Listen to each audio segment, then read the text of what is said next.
Now, before y'all go get distracted by the fireworks and by everything that's going on, we have a special for you guys today. Today is going to be a 4th of July special where we are speaking on the Illuminati and their control in hip hop. What better day to speak about this than the 4th of July? Now, please excuse the fireworks that you guys are going to hear outside. I'm currently broadcasting from the hood, so you will probably be hearing gunshots, fireworks, and car alarms going off in the background. They're already getting started over here.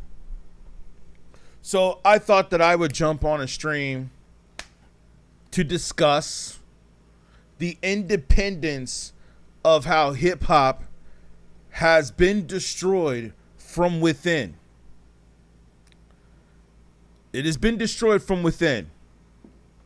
Right here, what you see right here is actually a document that I pulled up, and I'm going to save this. I got to make sure that I save this document because this is pretty great.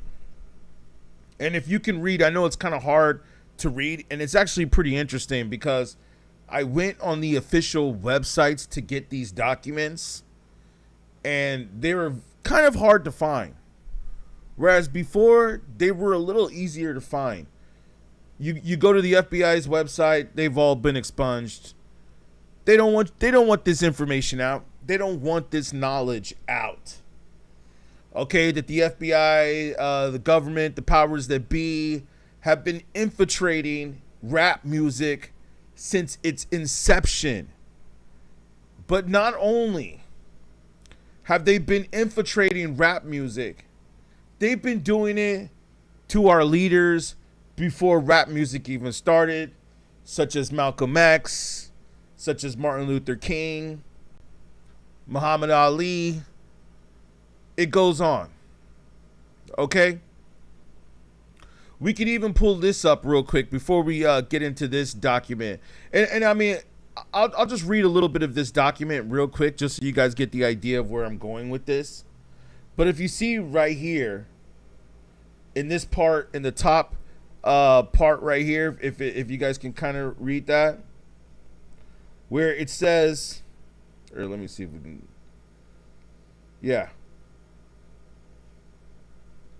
if you guys can see right here in this top part right here, it says both responsible community and liberals who have sympathy for militant black nationalists. Okay, we can also say that this can go under rappers too as well, but black nationalists simply because they are narrowed. Third, these groups must be discredited in the eyes of Negro radicals. Interesting how that word is blurry and hard to read. But yes, Negro radicals, the followers of this movement. This isn't the area that requires entirely different tactics from the Fire Trio. Excuse me, but it's a little hard to read because they blur out the lines. Publicity, violent tendencies, and radical statements, merely obscurities. Okay, this is basically a document to monitor black nationalists, black militants, black people who are in charge. Look, they have the cities right here that they are looking at. Bookstores that have been created: Atlanta, Baltimore, Houston, Charlotte, Chicago, Detroit, New York, New Orleans, Philadelphia. These are like mainly black states, if you think about it, that are on this list. You don't even really see you don't even really see what's it called? Let me just zoom this down.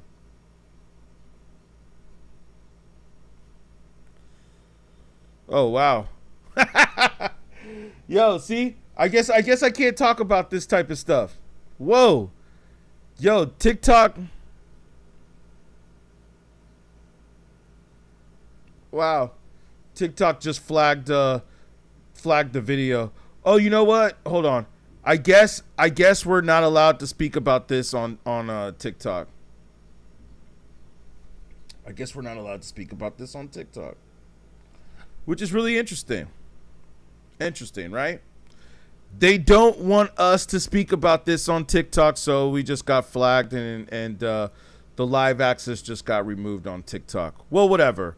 At least we can still go on YouTube, right? At least we can. And you know what's interesting too is I was actually thinking to myself when I was speaking on this, I was actually thinking, could I speak about these documents? And I want to pull up what Ice Cube had said too real quick, but I was like, can I speak about these documents or is the video going to get flagged? You see, that's my point that I'm trying to make here. And just so you guys see that I ain't BSing, look, or let me see if I can pull it up. Like, that's just crazy. Look, right here. Live access, if you guys can see that. Live access removed. I've been suspended from TikTok. I just got started. I just got started on this stream and they've already suspended my account. Oh, I didn't even curse or say anything, TikTok. So I guess they put me in detention. I've been placed into TikTok detention for 3 days. I can't stream on TikTok for 3 days. Are y'all serious? Because I'm bringing up documents that exist? That's what I'm doing right now. I'm bringing up documents that exist. And they don't want me speaking on it. But you see, this is the point I'm trying to make right here, man. Is that we have been suppressed as a culture. Look, Cardi B went up and twerked basically at the Essence show and then went up to say about how she feels that, you know, Black Americans have been fighting for Afro-Latinas and for whatever else you want to call it. I mean, I guess maybe we can't say the word Illuminati on TikTok, which is really interesting to me because I've seen some other streams and streamers where they're cursing all throughout the stream and talking all kinds of trash, but to each other and arguing and debating. But, you know, I guess they pick and choose what they want. You see, we can always talk about the negativity and we can always talk about the degeneracy, and that will be pushed. But when it comes to reality, when it comes to knowledge, they don't want to hear that. They don't want to talk about that. I mean, I feel like the reason why Caribbeans like me, like Caribbeans like my family, and Latinos and Hispanic people, the reason why they could thrive in this country is because Black African Americans fought for everybody to like be equal. If it wasn't for them, it wouldn't be no Caribbeans thriving here. Like, they was the ones that fought for this. So I'm always gonna be thankful and I'm grateful for that. And it's very important that, like, you know, this is it's important for the history, and it's important to give flowers because, you know, somebody wants to erase the history of these schools, but you got to keep these histories alive. Let me not get too political. I might get in trouble. You're not going to get in trouble. Yeah, we'll see. We'll see how political you can get. Let's see if Cardi B can ever acknowledge the fact that she was put here in place by the powers that be to keep people ignorant. Let's see if she can really go ahead and share some light on that and to tell us, why are you really here, Cardi B? Why were you really one of the ones that were chosen? Let me ask you guys this. If the FBI sent a letter to NWA, and I have some of the documents right here that I had pulled up. I believe this is the letter that was sent to the to NWA, right? Let me just pull it up on the screen right here. Now, if you guys can see this letter right here, and let me see, I know it's kind of hard to read, but let me see if we can zoom in a little bit on it.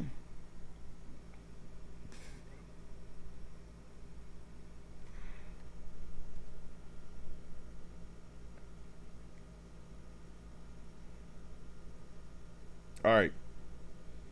Just want to get it like right there. Cool. Now, if you guys see right here on this letter, what it says right here, which is like really interesting, is that, I mean, well, those of us that do the research, we've seen the letter, right? We've seen this letter. But if you scroll down to the bottom right here, I actually thought that this last paragraph that's on this letter that was sent to NWA is actually a really strong title. Or not so I say a strong title, but I think it's like a strong sentence where, and this is from what, the assistant director of the FBI. This is the letter that was sent to NWA. Okay. And basically said to them, music plays a significant role in society, and I want you to be aware of the FBI's position relative to this song and its message. That sentence right there is a sentence that we should all take note of. We should all take note of that sentence and know that, yes, music definitely plays a significant role in society. Now, just in case if you guys forgot, look, this letter is from the U.S. Department and the FBI. Basically letting you know that music plays a significant role in society. What do y'all think about that? Like, can y'all take the time to just analyze that and think about that? And the reason why I'm talking about this is because this is the type of consciousness and this is the type of awareness that I want to bring to this channel now. I mean, that's kind of how this channel started, and that is the truth. That is what is true. We need to discuss the downfall and the degrading of rap music. Let's also bring up the fact that I have this right here. We'll come back to that. That I was also doing research on a few other things. I mean, yeah, that's probably just like a whatever document. But I was also doing research on some of these other documents that I'll pull up on the screen. But there was one. So we have this letter right here, right? That was to NWA. But then this one right here was also pretty interesting. And I don't know if you guys can see that. But this letter right here was, they were monitoring the Wu-Tang Clan. The Wu-Tang Clan, 36 Chambers. Why? I mean, from what I recall, the Wu-Tang wasn't really talking about degeneracy. Well, maybe that's why. Maybe that's why they were monitoring Wu-Tang. They even had right here pulled up the companies that are associated with them, like Wu-Wear, Wu-Tang Management, Wu-Tang Records. I never knew that there was a Wu-Tang Records, but I know there was Loud Records. But you see, this is why this is so important for us to cover this on 4th of July. Because we celebrate our so-called independence. But we really have to ask ourselves, are we really free? Are we really free? And as I had mentioned previously, the letter that was sent, and I have some other documents that I'm going to go through. I want to go through this one in just a second. But the letter that was sent to NWA. Now, I'm sure we all know the story now because the movie came out and they definitely put that in the movie. But the fact that they put that powerful sentence that music plays a significant role in society. That's a great point. Now, my question is also, if the FBI, the FCC, you know what I mean? Like, they all know about these things and they know, like, what I'm saying is right here is that the FBI is clearly making a statement that they understand the power of music. Now, if they understand the power of music, wouldn't that make you ask the question, is it a possibility that maybe it's been infiltrated? There could be a possibility here that this music, the music business, has been infiltrated. Because, let's be honest, how many times have I had these conversations where people will say, I don't listen to the radio anymore, or I don't listen to these mumble rappers. But isn't it so interesting how all of these mumble rappers keep becoming famous? That's why I have the picture of Drake and Kendrick Lamar holding hands. Or not holding hands, but shaking hands, but holding hands, shaking hands, whatever. That's why I have the picture of them doing that. You know why? Is because I seriously believe that this whole battle, this whole rap battle, and let me pull this up real quick just for context. I believe that this whole rap battle was actually an agenda that was put on by the powers that be, meaning the Illuminati. I believe that this battle, now whether these two men like each other or not, that could be fabricated as well. That could also be fabricated as well. These guys might be best of friends and they just did this battle to make more money. Nah, maybe that's not true. Maybe that's not true. You know why? Because it definitely did hurt Drake's career a little bit. Like, I think Drake lost some money. He lost some deals, some endorsements. He didn't get booked. Kendrick had to have the police escort him in Toronto. Not only that, but I was watching some other footage where Kendrick had police monitoring Drake's house while he was in Toronto performing. That's interesting as well. So, yeah, I don't think these guys get along. But here's the fact. The fact of the matter is that both of these guys are signed to the same record company, Universal Music. The label made money off of both of these guys. Just like we can go ahead and we can say Drake fulfilled his contract, right? He fulfilled his contract, dropped 3 albums. For the most part, all 3 of them seem to be doing well. Iceman was a good rap album. Universal makes money off of that. Kendrick drops GNX. Universal makes money off of that. Kendrick pretends to go independent with PG Lane. Universal is still the distributor of that.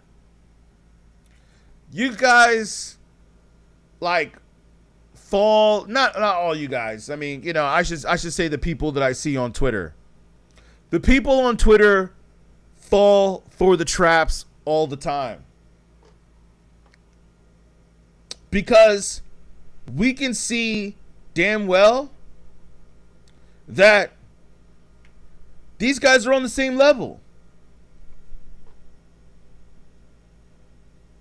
Yeah, thank you, Cortez Smith. I see your comment. What's up, Cortez Smith? Thank you for joining. And you said you've been saying that rap battle was part of the agenda. I agree, man. Thank you. Hey, and you know what's so funny is that I'm just speaking about this and they flagged me on TikTok for this. Thankfully, YouTube is not as sensitive. Hopefully not. Hopefully not. It's like we can't even talk about these subjects. It's like we get you know what I'm saying? Like flag just for talking about subjects that are real. It's like they want us to talk about degeneracy all day. You know, and it's like you got that song by Young Miami or whatever, or Carisha or whatever name she goes by, talking about scamming people.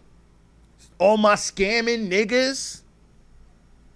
Yo, like, I understand if you want to talk about, like, I mean, maybe I shouldn't say that. Maybe I shouldn't say that. I'll take that back.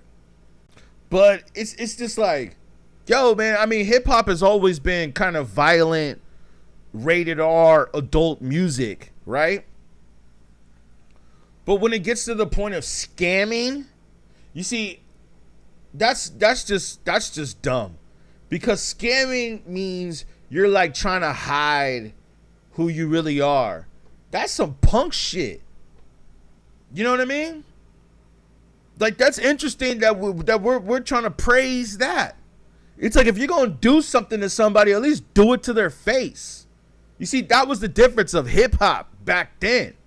Hip hop back then was like, I'm going to do it to your face, homie.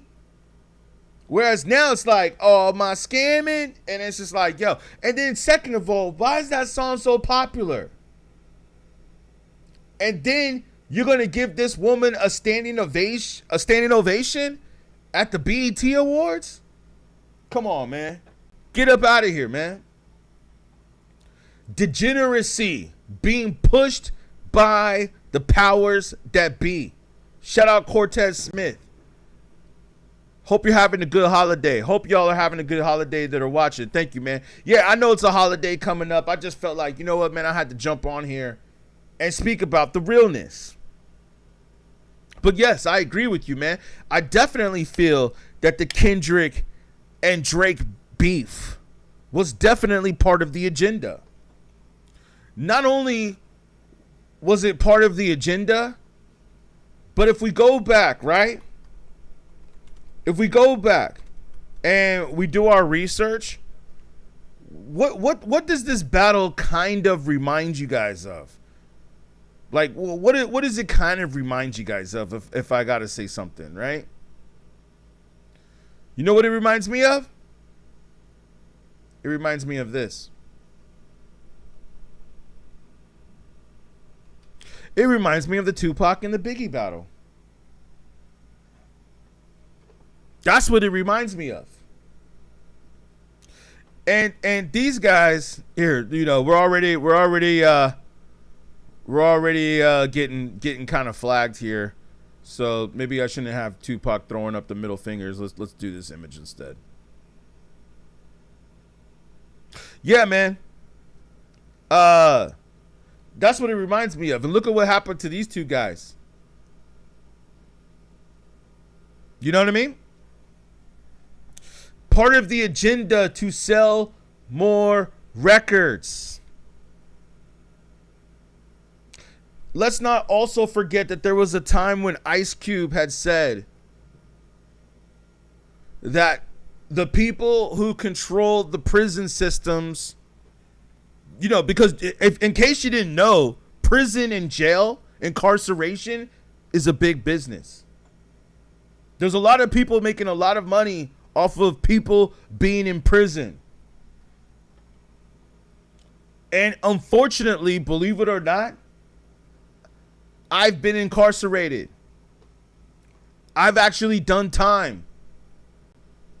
Okay? I didn't just like go to jail once. I've actually done time. And I got to tell you, most of the people in there are black and Latino. Most of the people that are in jail. And I could go off on other stories on that, but I'll do that on another show. Because it's a very depressing topic for me. But sometimes we got to have these discussions. But it definitely taught me a lot. Going through that experience was kind of a blessing in disguise. Because I think that that's why I'm so consciously aware. You see, a lot of these people out here, a lot of these streamers out here, they ain't really been through nothing. They ain't really been through shit, man. That's why they can talk the BS that they talk and say what they say and act tough online and, you know, want to be game banging on Twitter and stuff like that. That's the reason why they act the way they do, because they ain't never been really checked before, or they ain't never really had to go through some hard times, or they probably never really had to like experience some really traumatic events. And I'm not saying that anybody has to go through that. Like, who wants to go through that? But I'm just saying, man, I've been through some traumatic experiences to where that like woke me up at an early age. I remember saying to myself, I was like, man, what's going on here, man? What's going on over here? Now I see why. I see why the things are messed up. I see why. Because you know what? Because this is all by design, yo.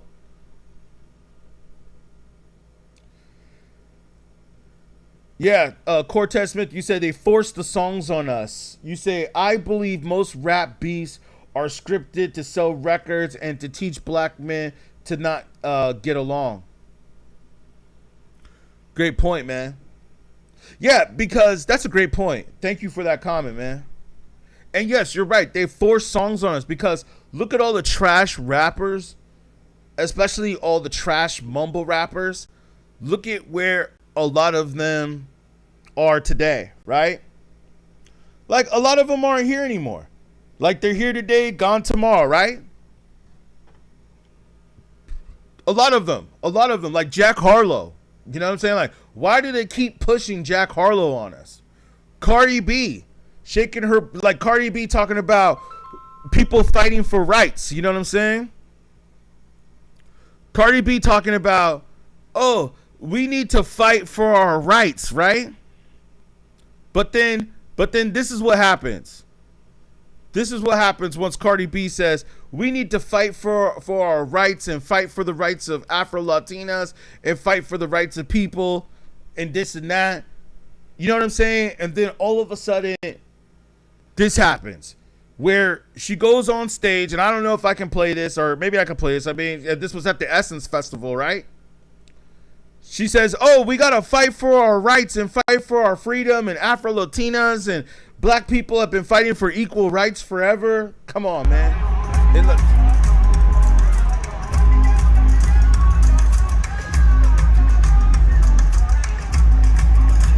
And she just goes up on stage and strips. You know what I'm saying? She just goes on stage and she strips. But it's like, how many women are doing this degeneracy, man? Degenerate. It's all degeneracy. We have to ask ourselves, are we really free? And I agree with you, Cortez Smith. I 100% agree with you that I believe that some of these battles are fabricated. Not only that I think that these battles are fabricated. I mean, definitely most of them are lately. I think Kendrick Lamar and Drake's battle might be real because, I mean, Kendrick called him a PDF. I'm actually rocking the Kendrick shirt right here where he's on the hopscotch. And we know why he's on the hopscotch, right? He's on the hopscotch because he's calling Drake a PDF. So I think, like, once you call somebody a PDF, like, those are fighting words right there, man. Those, like, that's it. We're done. We ain't homies no more. Isn't it interesting that those two got a song called Poetic Justice together?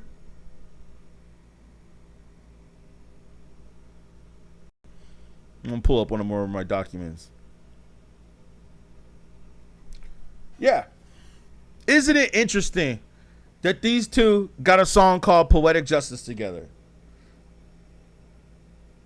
Yeah, the label definitely scripted this rap battle. And you're right, they forced these songs, man. It's like, of course you can put, like, TikTok is the new radio. Let's just call it that. TikTok is the new radio.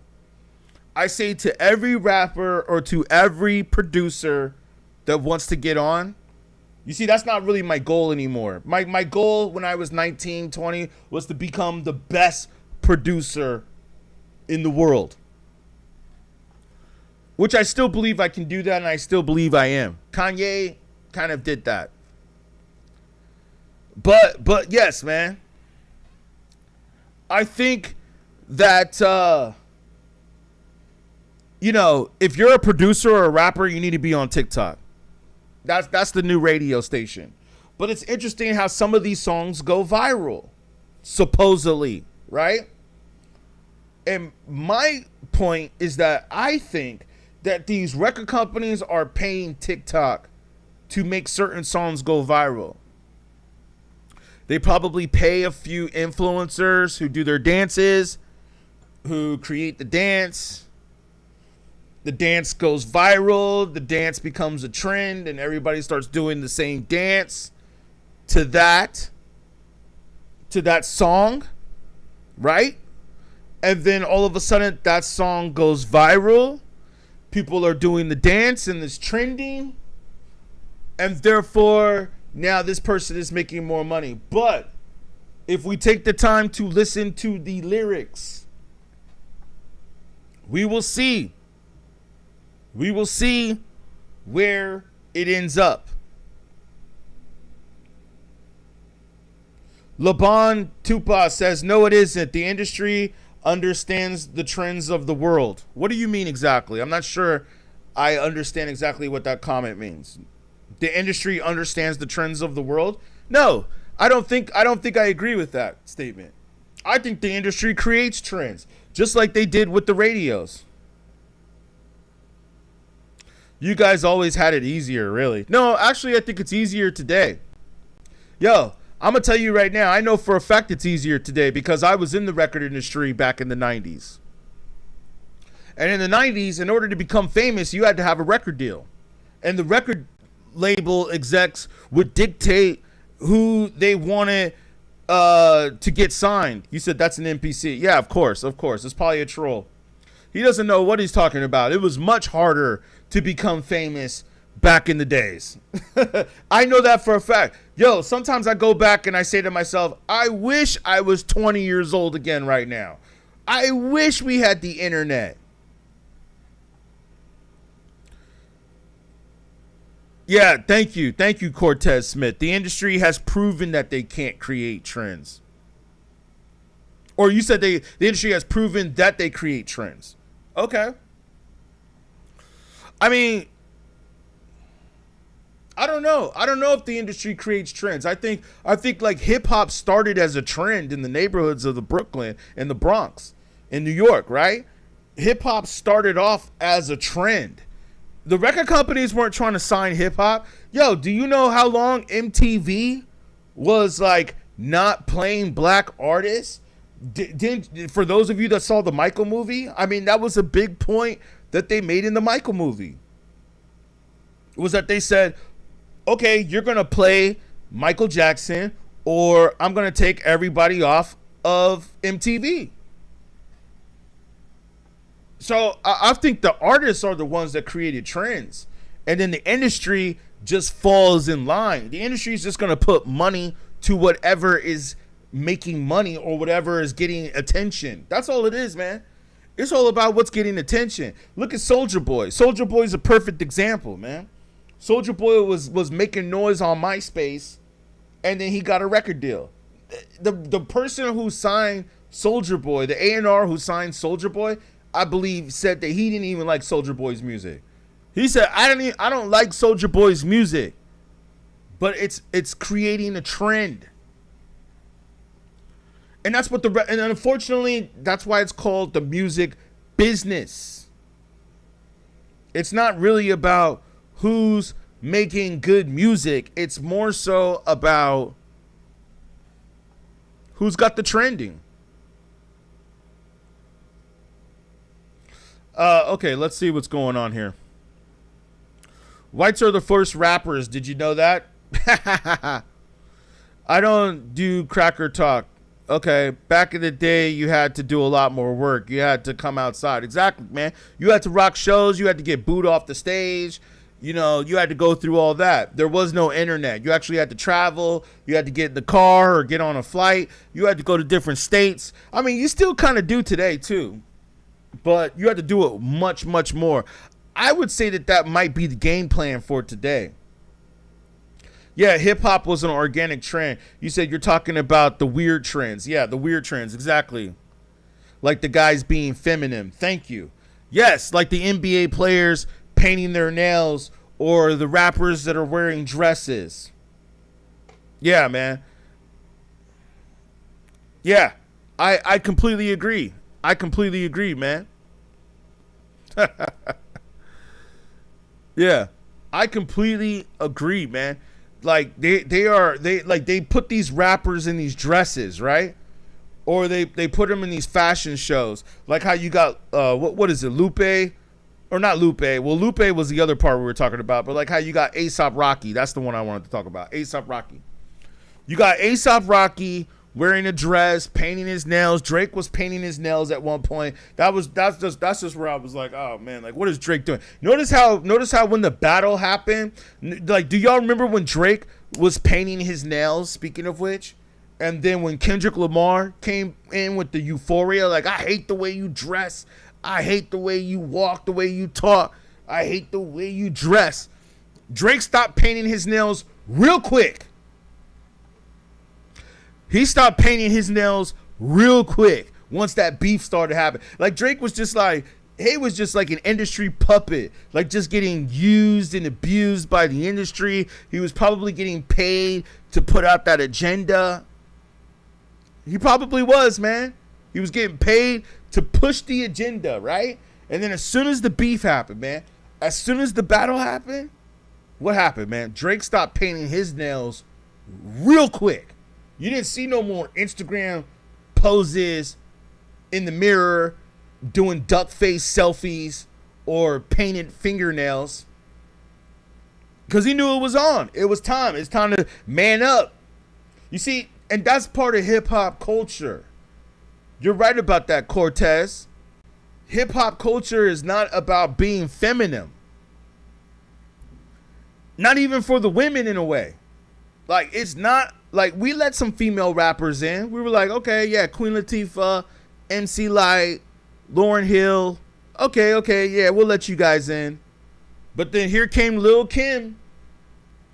Here comes Lil' Kim. The woman of degeneracy. Lil' Kim is basically the reason why female rappers rap the way they do today. Is because of Lil' Kim. They didn't want to be Lauryn. And you know, and this is where I think the industry comes in. You see, Lauryn Hill, she only got her deal because she was part of the Fugees. Had Lauryn Hill not been part of the Fugees, I don't think she would ever have gotten her record deal.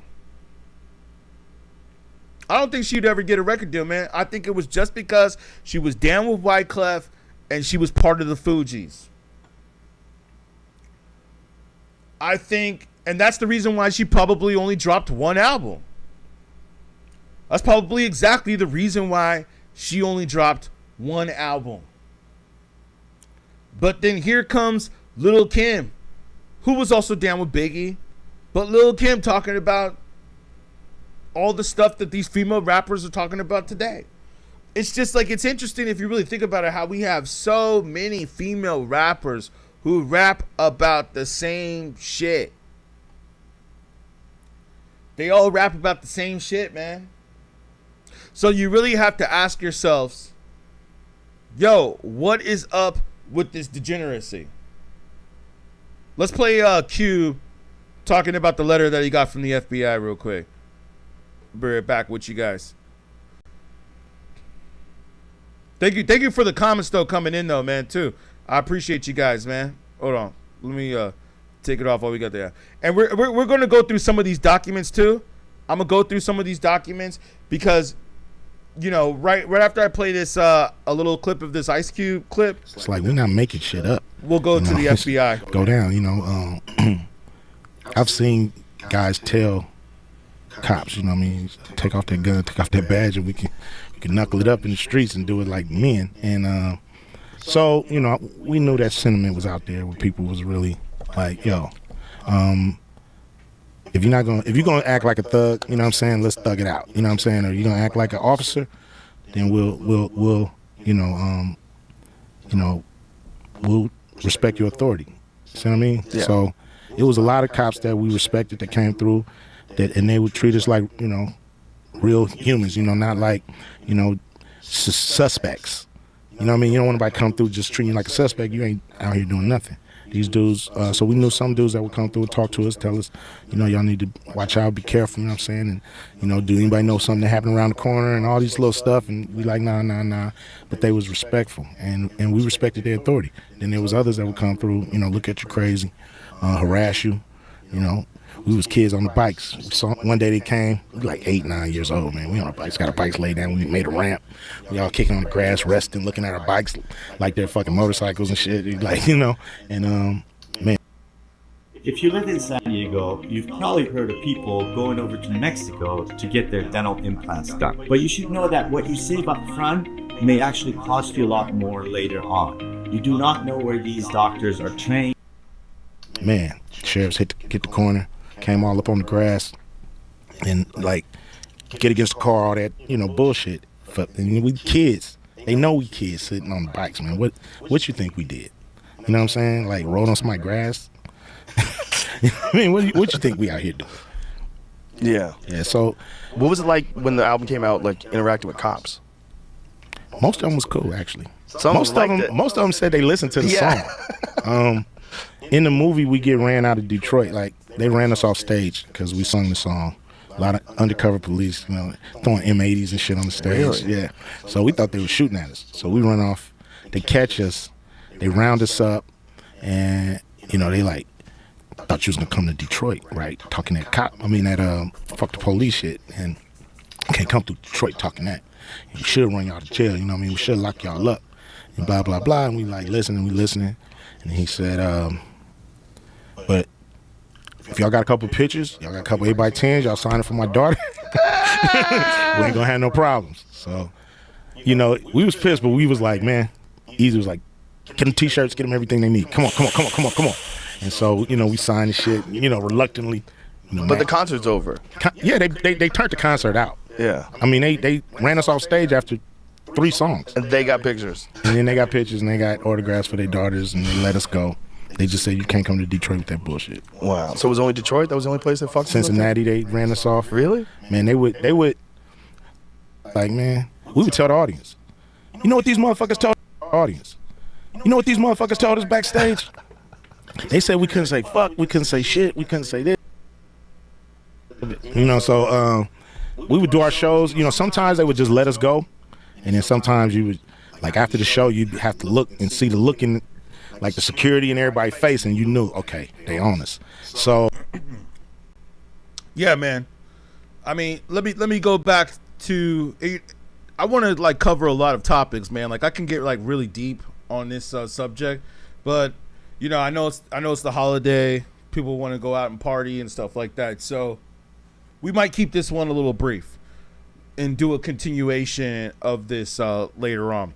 But one thing I do want to bring up is the COINTELPRO. Now, some of y'all need to do your research on the COINTELPRO. It says that this was done from the 50s to like the 70s, right?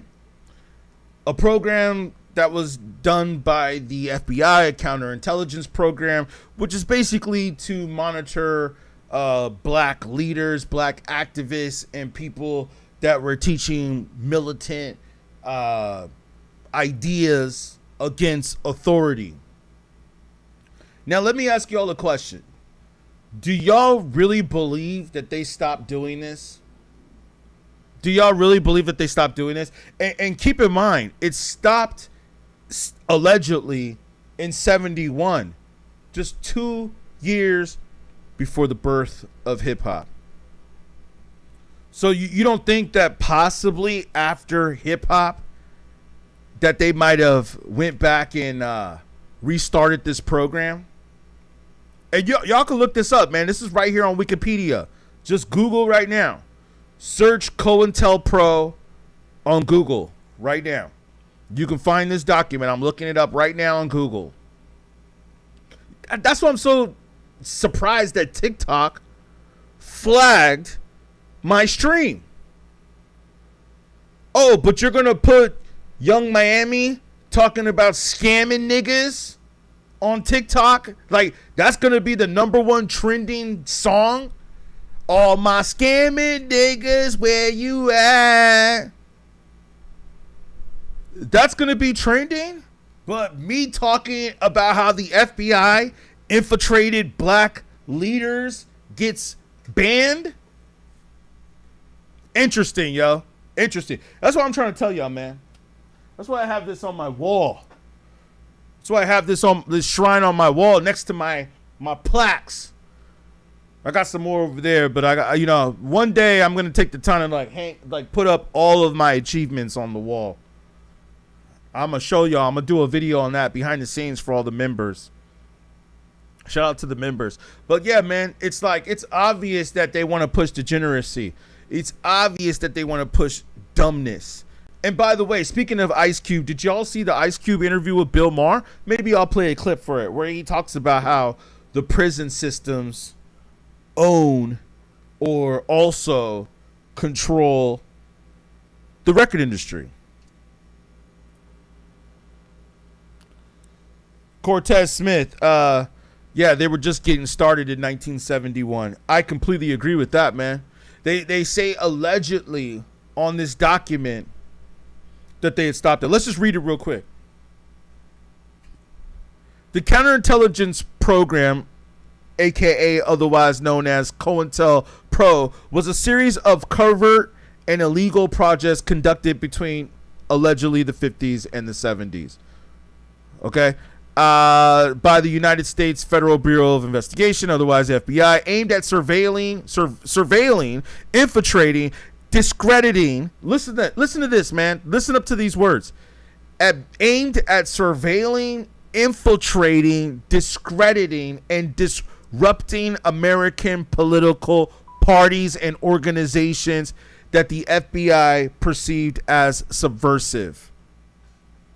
So when I hear the word infiltrating, that means that someone came in and destroyed the organization, which means basically like the title of this YouTube video, how the plot to destroy hip hop from the inside.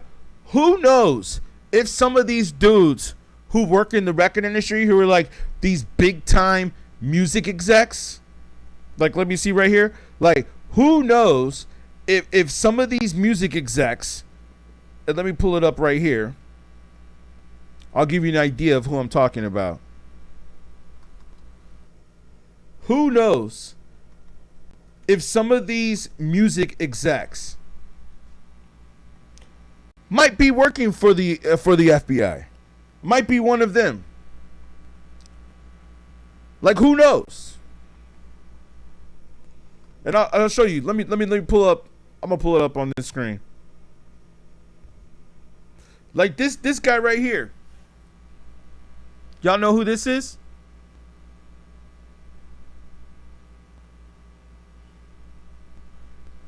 I mean, this dude looks like an FBI agent.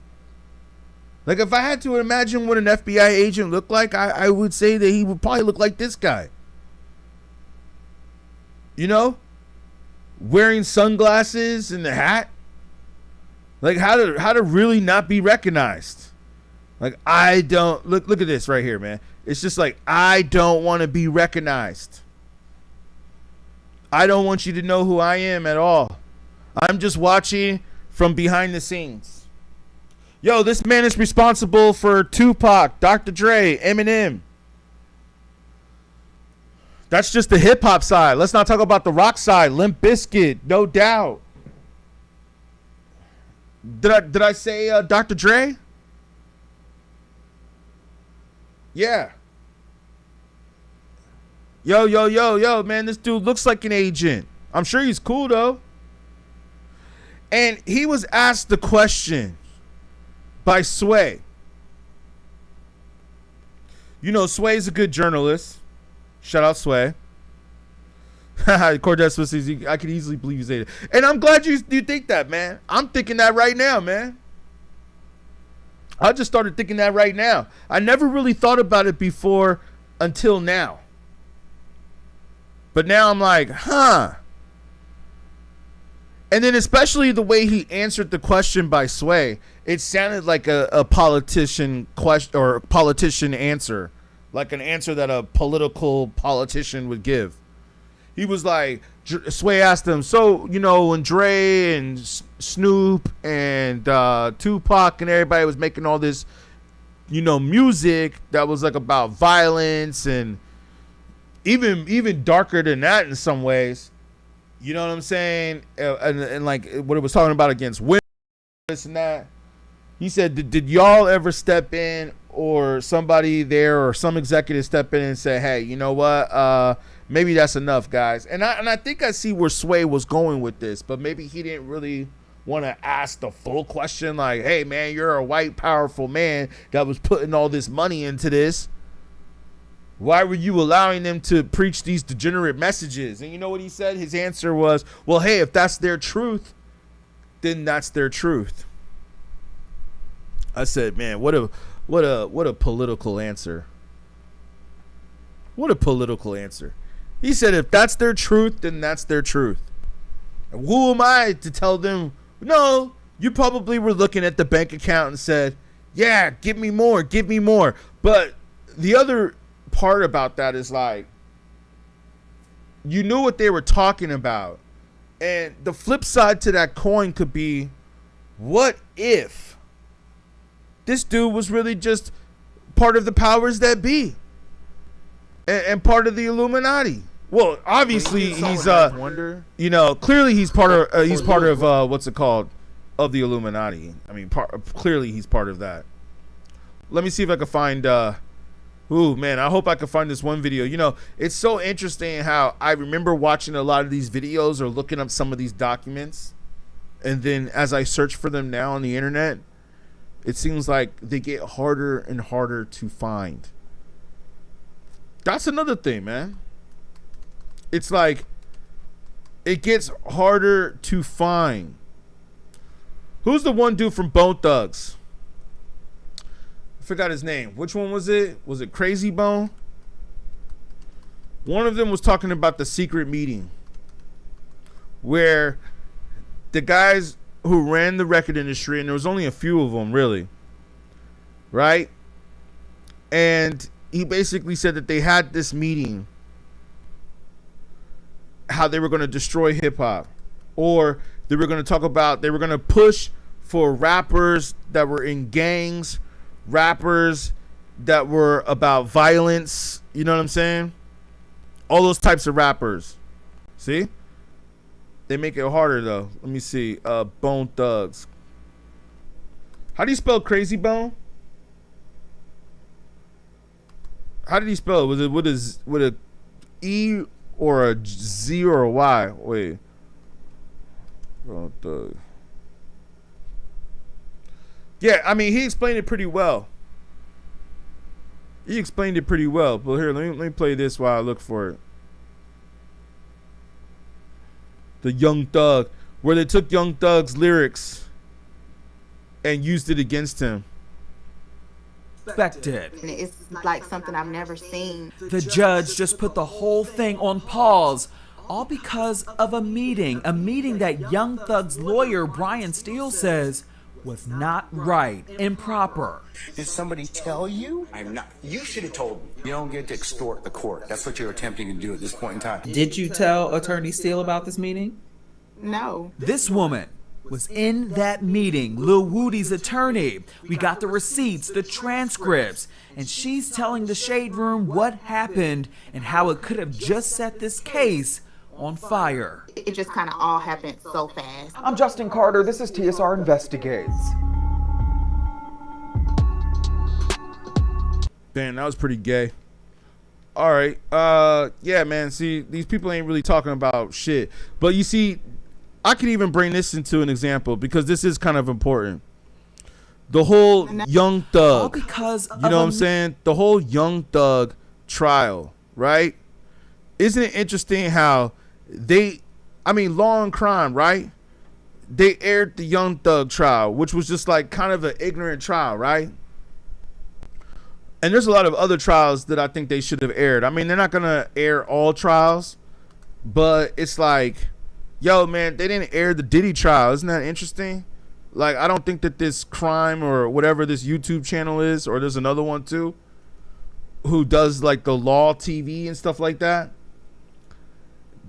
they didn't air the Diddy trial because they knew that everybody was gonna watch that. Yo, that Diddy trial would have been, if they would have aired that, that would have probably been, I think, just as big, maybe even bigger, or just as big as like the OJ trial.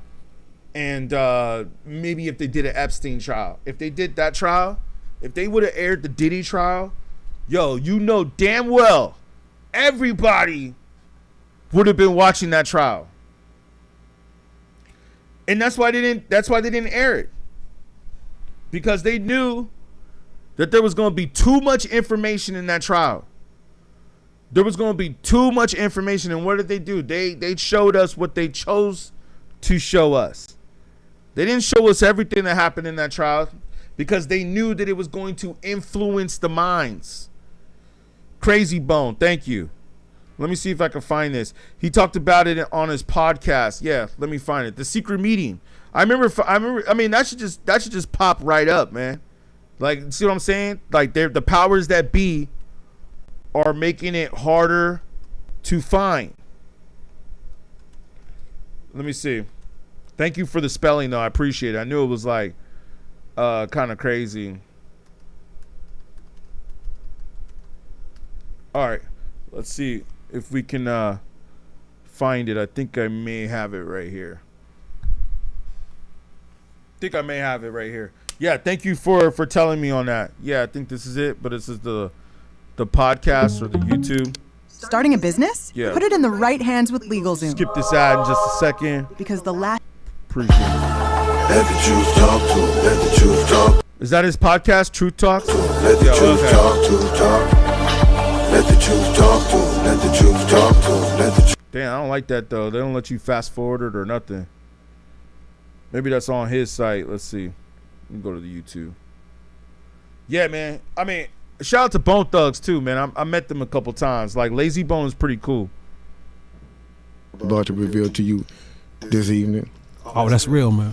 Oh yeah, it's real deep, man. It's real deep. You know, even too, before we get started, too, man. You know, it's too many names to mention, but you know, with the comment board. But we appreciate every comment that's going down, even the dudes who ain't got no sense and stuff like that. I don't know if this is the one. Thank you to all the support to everybody. I don't know if this is the one, but how long ago was this? Yeah, it was about a few years back. To wake up the minds and open the eyes of everybody that may be A few of y'all might have already heard about this, about how the music industry has very close ties with the private prison system. Yeah. And the reason being is because the music business has invested millions of dollars in the private prison system. There we go. Yeah, you heard it correctly. Here we go. Thank you. This is it right here. This is it. Saved to my favorites automatically. This video will be saved to my favorites.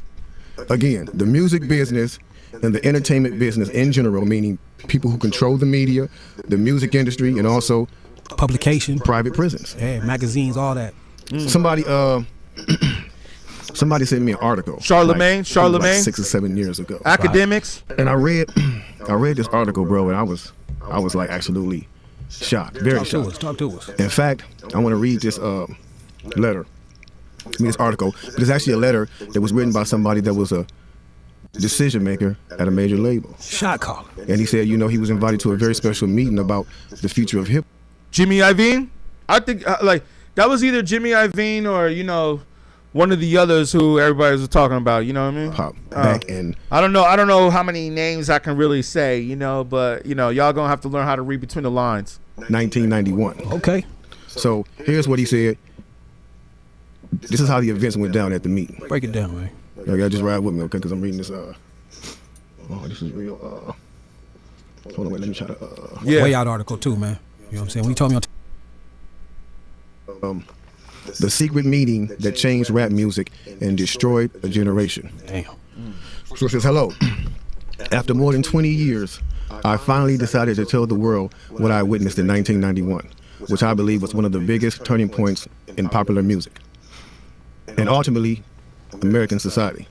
I have struggled for a long time weighing the pros and cons of making my story public, as I was reluctant to implicate the individuals who were present that day. All right, let's just get to the juicy part. What they gonna do? They after us, not playing. Look, black man. So he says, between the late 80s and early 90s, I was what you may call a decision maker with one of the more established companies in the music industry. I came to Europe in the early 80s and quickly established myself in the business. The industry was different back then, since technology and media weren't accessible to people like that, like they are today. The industry had more control over the public and had the means to influence them any way it wanted. Right. This may explain why in early 1991, I was invited to attend a closed-door meeting with a small group of business insiders to discuss rap music. The leads are broke. Here. You just don't Apologize understand. for They the don't have ads. the money. I'll They get them have skipped fear. right here. They just want to do it later. Look. Music's new direction. Rap music's new direction. Yeah. Little did I know we would be asked to participate in one of the most unethical and destructive business practices ever seen. Okay. So this was the meeting. The meeting was held at a private residence on the outskirts of Los Angeles. I remember about 25 to 30 people were being there. Right. Most of them familiar faces. Speaking of those I knew, we joked about the theme of the meeting, as many of us did not care for rap and failed to see the purpose of being invited to a private. See, they didn't care for rap, but not only that, he said that he was in Los Angeles. Where is Jimmy Iovine? Los Angeles. Meeting to discuss the future of hip-hop. Talk to him. Among the attendees was a small group of unfamiliar faces who stayed to themselves and made no attempt to socialize beyond their circle. Based on their behavior and formal appearances, they didn't seem to be from our industry. Our casual chatter was interrupted when we were asked to sign a confidentiality agreement preventing us from publicly discussing the information presented during the meeting. Needless to say, this intrigued, in some cases, disturbed many of us. The agreement was only a page long, but very clear on matters and consequences, which stated that violating the terms would result in job termination immediately. We asked several people what this meeting was about and the reason for such secrecy, but could not find anyone who had the answers for us. A few people refused to sign and walked out. Nobody stopped them. I was tempted to follow, but curiosity got the best of me. That's right. A man who was part of the unfamiliar group collected all the agreements from us. So now it's going to get to the good part because the meeting about to start. Talk to him, Jay. It says, quickly after the meeting began, hold on one second. Get your popcorn, y'all. Popcorn, get your pistols, no, for real though. Quickly after this meeting began, one of the industry colleagues, who shall remain nameless like everybody else, thanked us for attending. He then gave the floor to a man who only introduced himself by first name and gave no other details about his personal background. I think he was the owner of the residence, but that was never confirmed. He briefly praised all of us for the success we had achieved in our industries and congratulated us for being selected as part of the small group of decision makers. At this point, I began to feel slightly uncomfortable and the strangeness of this gathering. The subject quickly changed as the speaker went on to tell us that the respective companies we represented had invested in a very profitable industry, which could become even more rewarding with our active involvement. He explained that the companies we worked for had invested millions into the building of privately owned prisons, and that our positions of influence in the music industry would actually impact the profitability of these investments. Then he says, I remember many of us in the group immediately looking at each other in awe and confusion. At the same time, I didn't know what a private prison was, but I wasn't the only one. Sure enough, someone asked what these prisons were and what any of this had to do with music. We were told that these prisons were built by privately owned companies who receive funding from the government based on the number of inmates. The more inmates, the more the government would pay these prisons. It was also made clear to us that since these prisons are privately owned, as they become publicly traded, we'd be able to buy shares. Most of us were taken back by this. Again, a couple of people asked what this had to do with us. At this point, my industry colleague who had first opened the meeting took the floor again and answered our questions. He told us that since our employees had become solid investors in this prison business, it was now in their interest to make sure that these prisons remain filled. Our job would be to... All right, here we go right here. I have a feeling that I know exactly who the people are that he's talking about, but like I said, I don't want to speculate either. Help make this happen by making music which promote criminal behavior, rap being the music of choice. He assured us that this would be a great situation for us because rap music was becoming an increasingly profitable market for our companies, and as employees, we'd also be able to buy stocks in these prisons. Immediately, silence came over the room. You could have heard a pin drop. I remember looking around to make sure I wasn't dreaming and saw half of the people with dropped jaws. My daze was interrupted when someone shouted, "Is this a fucking joke?" At this point, things became chaotic. Right. Two of the men who were part of the unfamiliar group grabbed the man who shouted and attempted to remove him from the house. A few of us, myself included, tried to intervene. One of them pulled out a gun, and we all backed off. They separated us from the crowd, and all four of us was escorted outside. My industry colleague, who opened up the meeting earlier, hurried out to meet us and reminded us that we had signed an agreement and would suffer the consequences of speaking out about this publicly, or even those who attended the meeting. Damn. I asked him, why was he involved with something so corrupt? And he replied, it's bigger than the music business and nothing we can do. No, it's bigger than the music business and nothing we want to challenge without risking consequences. We all protested as we walked back into the house. I remember word for word start the lighting last the thing he fireworks said. now. It's out of my hands now. Just remember, you signed an agreement. He then closed the door behind him. The men rushed us to our car and actually waited until we drove off the property. Damn. So this meeting, bro. Now that's a lot for a meeting right there. Pin drop. I remember looking around to make sure I wasn't dreaming and saw half of the people with dropped jaws. My daze was interrupted when someone shouted, "Is this a fucking joke?" At this point, things became chaotic. Right. Two of the men who were part of the unfamiliar group grabbed the man who shouted and attempted to remove him from the house. A few of us, myself included, tried to intervene. One of them pulled out a gun, and we all backed off. They separated us from the crowd, and all four of us was escorted outside. My industry colleague, who opened up the meeting earlier, hurried out to meet us and reminded us that we had signed an agreement and would suffer the consequences of speaking out about this publicly, or even those who attended the meeting. Damn. I asked him, why was he involved with something so corrupt? And he replied, it's bigger than the music business and nothing we can do. It's bigger than the music business and nothing we want to challenge without risking consequences. We all protested as we walked back into the house. I remember word for word the last thing he said. It's out of my hands now. Just remember, you signed an agreement. He then closed the door behind him. The men rushed us to our car and actually waited until we drove off the property. Damn. So this meeting, bro. Now that's a lot for a meeting right there. Oh yeah, definitely. You know, and this person later on, he said, you know, this person actually ended up leaving the music industry after this happened. A few years after this, he ended up leaving the music industry. Okay. And he said he just, like, you know, over the years, he just felt guilty because he said as he sat back and he watched these plans come into play, come to a reality. Over 2 decades. He sat back and was like, wow, they really pulled it off. Yeah. They really pulled this off. He was like, they were told not to sign any more political rappers, any more rappers that had messages in their music. No positivity. It was all to be gangster rap music that they promoted and put out.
Thank you, man. They were lighting fireworks over here. I appreciate you. I was actually about to jump off because they were lighting fireworks. I had to shut it off for a second. But yeah, man. No, I was talking about Lil Wayne. Thank you for letting me know in the chat. I was talking about Lil Wayne, just like how he's cool. Some of his lyrics are dope, but hopefully you can hear me right now. Some of his lyrics are dope, but yeah, man. I've always said that he was whack, is just what I was saying, basically. And I know some people might get upset about that, but yeah, the Young Money, nah, man. I think that he was sent by the powers that be. I believe that he was sent by the agenda to destroy hip-hop. He was one of the ones that was sent by the agenda to destroy hip-hop. Okay, for sure. Thank you, fam. Appreciate you. Thank you. Yeah, man. They were lighting fireworks up over here. It was getting crazy. So, like I said, you guys might hear, they're already going crazy right now. You guys might hear some fireworks, some alarms, car alarms going off. I got to find out who this one person's car is, man, because I'm like, man, they just letting their car go off. So, excuse the noise if you guys hear it. But, yeah, man, Ice Cube. Let me see if I can play that clip, too, real quick. Because Ice Cube says the same thing. And it's like, how many people are really paying attention to this? That the record industry was taken over by the powers that be. And that they are controlling the music industry. And they are using rappers. They're using rappers like this to destroy it from the inside.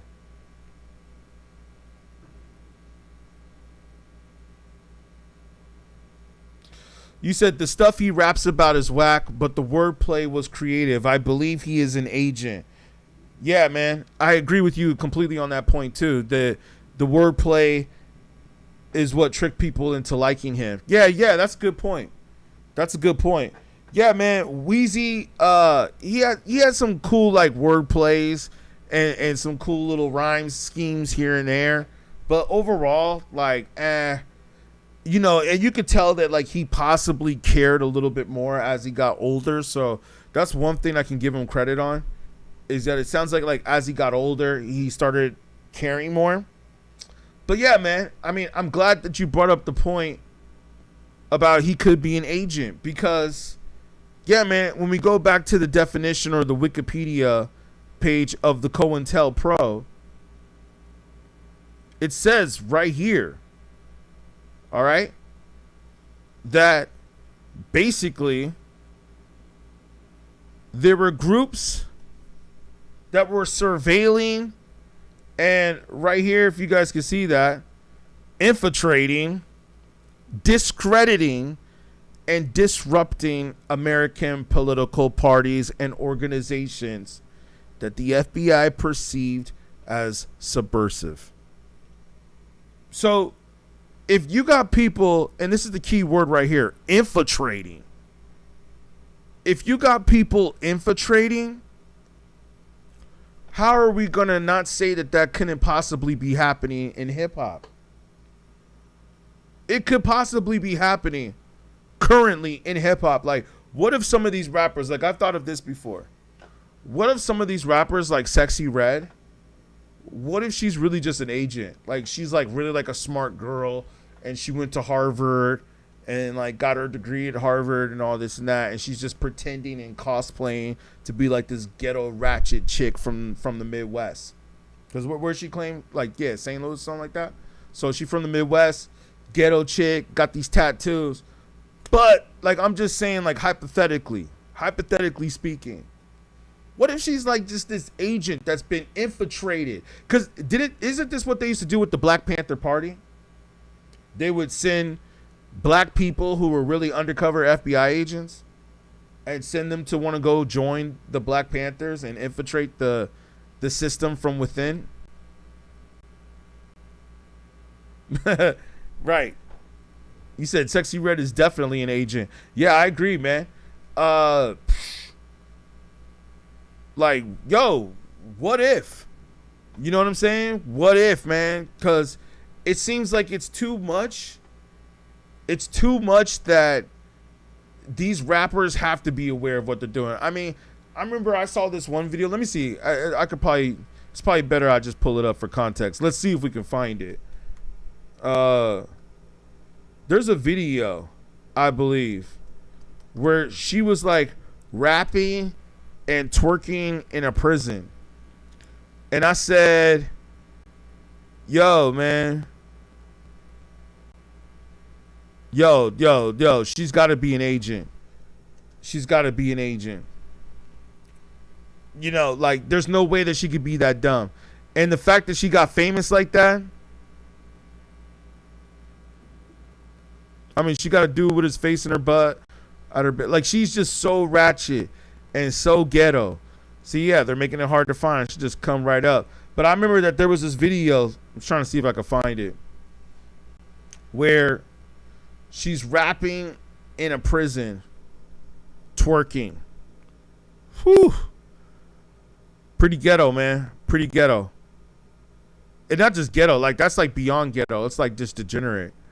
But I start asking myself, is there a possibility that she could be part of the COINTELPRO? And then on top of it, Drake. Like, look at this right here, man. Look at this right here. Like, she posts pictures like this. This was on her official Instagram or whatever it is.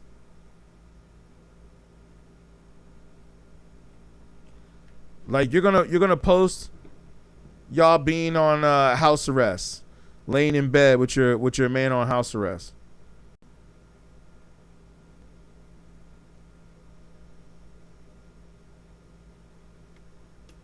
Yeah, man, she's pretty degenerate. And the fact, look at what she posted. Can y'all see that?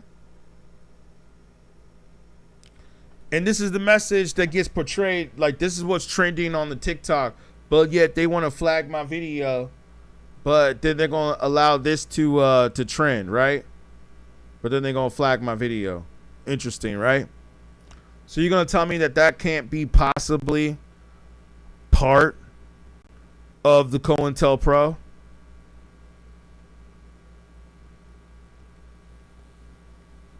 And she's definitely blurring out her baby daddy. This is a question that we really should ask. Usually you'll see the women maybe blurred out or not, but this is the question that we really should ask. Why, when she was pregnant, because I forgot, I think she gave birth, but why was she pregnant?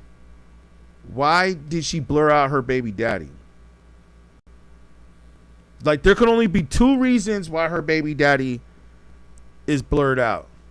The one reason is because she could be an agent and she don't want people really knowing who her baby daddy is, and she working for the government, and she's actually a psyop. Yeah, look that up if you guys don't know what the definition of that is. Psyop. PSYOP. You know what I'm saying? She could be a psyop that's sent here to destroy the degeneracy, and because she even said F her baby daddy, right? She even got a song where she says that. PSYOP. Make sure I said that right. PSYOP. Yeah, man. She could be that. That could be one reason. Or the second reason is because he just realizes that she's a whore. She's a hoe, and he doesn't want everybody knowing that he's the one that's the father. I have no other reason why he was blur out his face. Yeah, man. It's crazy out there, man. It's crazy. But yeah, the degeneracy of what she pushes really makes me think that she could be part of the Illuminati. And I remember when she first came out, everybody was saying like, man, she's ugly, she's ratchet, right? But then now, you know, beauty's in the eye of the beholder, I'll say that. But then now, she's like, yo, I mean, she looked like she either getting a little bit of work done or maybe she working on herself, which is good. But now everybody saying like, oh, she kind of sexy. She look kind of good. Yo, let me pull up this image right here. I don't know, yo. I don't know. There's no way for me. Like if I pull this up, like there's no way for me, I don't know, that I can find a girl attractive who got a tattoo on the side of her face. Like I don't know, man. That just doesn't do it for me. A woman with a tattoo on the side of her face just don't do it for me.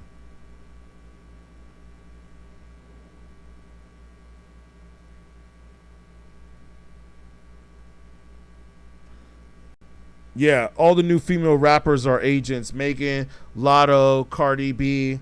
Yeah, how we just played Cardi B earlier, and she's talking about how she's like out here trying to fight for the freedom of Afro-Latinas. But it's like, get out of here, girl. This one right here. Names, Bill, but if you follow the money, you go high enough, you start to see, okay, you know, this is an industry. Okay, let's take rap music. Let's take it. Same people who own the labels own the prisons.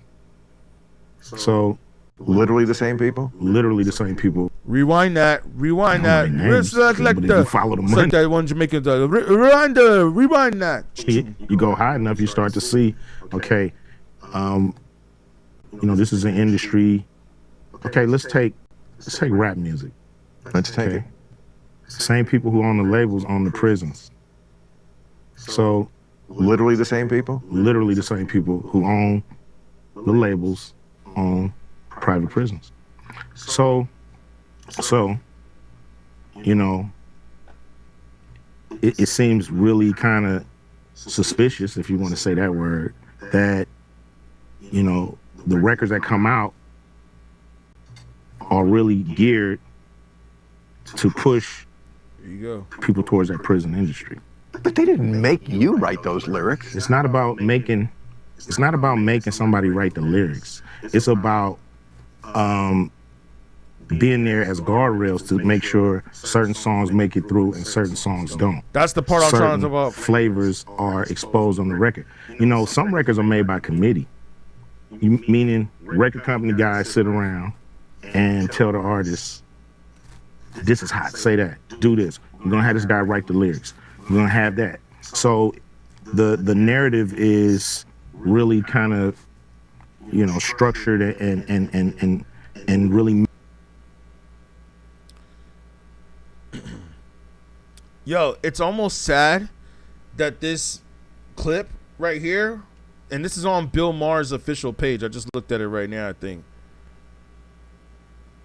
Yeah, this is on Bill Maher's official YouTube channel. And he's kind of a famous comic. And it's, you know, he's got a show on HBO, right? And it's kind of interesting that this clip with Ice Cube too, who I'd say is pretty famous, only has 50,000 views on YouTube. Like for someone at the level of Bill Maher, I mean, I have videos that have done better than that. You know what I mean? And it's just like what a powerful message that Ice Cube is sharing right here about the same people. He said it literally, and then Bill Maher, of course, being a typical white guy, but maybe he's asking those questions because he knows that he has to. He says, but wait, the same people who own the prison systems own the record companies? Yo, what better day to have this discussion than on the 4th of July? Happy 4th of July, yo. I hope you guys are hitting that like button because it helps the channel, helps the algorithm, helps get people out there. Yo, man, I'm telling you, this is the day that we needed to have this discussion, which is on Independence Day. Because we have to ask ourselves. It's good to get out and celebrate, but are we free from the agenda? Oh yeah, Brown. that's what I think, man. That's what I think. I think just like they just did to me. I think they are getting suppressed and shadow banned because, yeah, man, there was a time where I think you could go viral, you know, and it was just like, you know what I'm saying? Like, you could go viral. I think there was a time when that happened, but now, nah, man, I think they're controlling who goes viral now. I think before, when the internet was just coming out and the internet was getting started, and the record companies especially, and the movie industry too, which is what we're seeing now, I think we're probably like, yo, we're not threatened by the internet. People are still going to go see movies and this and that. People are still going to go to the record store and buy albums and buy music. And then all of a sudden, streaming started taking over. Well, first you had Napster. Napster took over. Then streaming. And then movies. And then Netflix. You know, I heard that Blockbuster thought that Netflix would never take them out of business. Blockbuster laughed. I heard that the dude from Netflix tried to get money from Blockbuster to invest in him. And he said that they laughed at him. People probably didn't think that the internet was going to do what it did. Now that the internet has done what it has done, the record industries are now trying to control the internet. Or not trying, they are. They are already controlling the internet. And they're controlling what we're watching and what we're seeing. So yeah, man. I mean, that's pretty much where it's at now, man. That's pretty much where it's at. So, yeah. While BS is being promoted, exactly, man.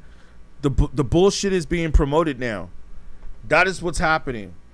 And that's what they want. That's what they want. But you see right here, though, I wanted to go back to this point that Ice Cube made right here.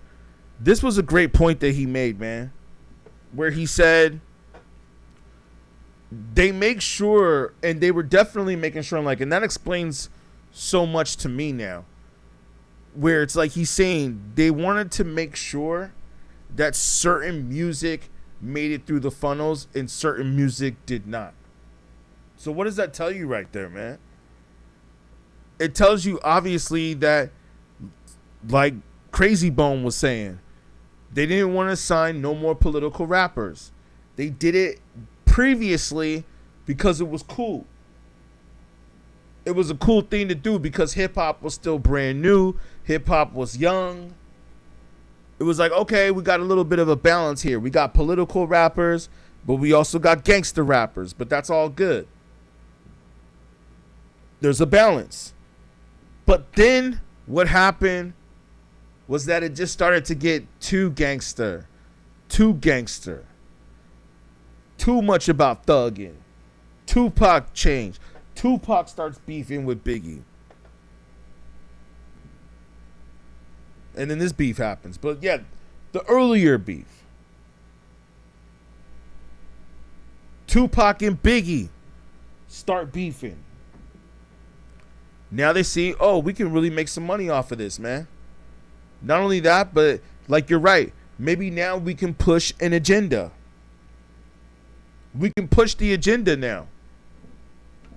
And that's what I believe what was happening, man. And then I think after that, because if you notice, this beef was like what? 95, 96, yeah, mid-90s.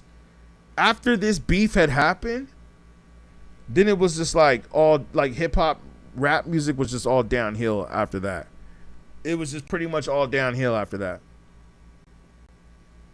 Like it was just all about gangsters making money, counting money. I mean, really, wasn't it? Like I mean, I don't know. Really, was it? It probably definitely did go down to that level. Like it definitely did start to be like, all right, 96, 97, I'd say that's when hip hop started to go downhill. You know, that's what's funny. Like some people will say like, oh, 2000s or mid 2000s. I feel like it went completely downhill after 2000. You know what I'm saying? Here, we'll play that real quick while that alarm goes off. That's why I had it muted for a minute.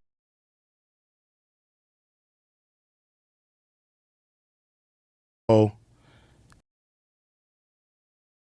and tell the artist, this is hot. Say that. Do this. We're gonna have this guy write the lyrics. We're gonna have that. So the meaning record company guys sit around and tell the artist, this is hot. Say that. Do this. We're gonna have this guy write the lyrics. We're gonna have that. So the narrative is really kind of, you know, structured and really made into what the record company want the record to be, and what the, you know, a lot of artists are frustrated with this kind of music making. You know, a lot of people, you know, feel like they're being controlled by the label. This is how they do it, telling you what songs to sing, what hooks to do, what songs, you know, you can do your song, that's fine, that's an album cut. But you wanna, the single is what we all say is the single. So you have, you know, the record company pushing the narrative, you know, and you know, so this to me is in somewhat, you know, some social engineering going on here to make sure those prisons stay full. Now, there's of course, a lot of dots to connect to make that happen, but I'm just giving you a broad example of how people at the top can manipulate what's going on with the people who are bickering and fighting. I just gave you a music example, but there's examples of can I race. Can I cross-examine this theory? Of course you can cross-examine, of course. No, I know, and I appreciate that. Yeah. Okay, so if your theory is that the prison industrial complex, and I agree, that's an abomination. We'll start off with there. Prison should, I've done editorials on this on my show. Prison is one of those things that should not be in private hands. Yes. Along with healthcare, a few other things that are like, you know, the good part of socialism. They should not be run by people for profit. I agree with that. Yes. I did not know about this connection to the music industry, that it's the exact same people. If by that you mean that the people who run the record companies may have stock in prisons, private prisons, that's possible because they all have stock. I mean, do they actually like Monday, Tuesday go to work as a record company executive and Wednesday through Friday go to work at the prisons? No. Of course. So of course they're not actually running the labels. They have.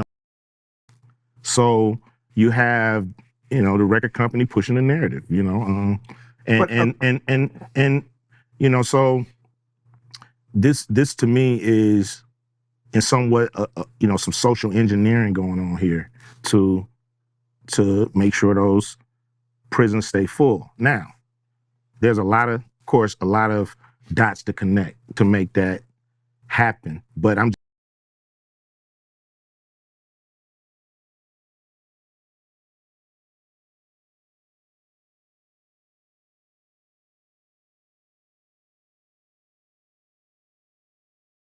just giving you a broad to make sure those prisons stay full. Now, there's of course, a lot of dots to connect to make that happen, but I'm just giving you a broad example of how people at the top can manipulate what's going on with the people who are bickering and fighting. Such a strong point that he says right there, man. And like I said, hopefully the stream is okay. You guys can still hear me all right.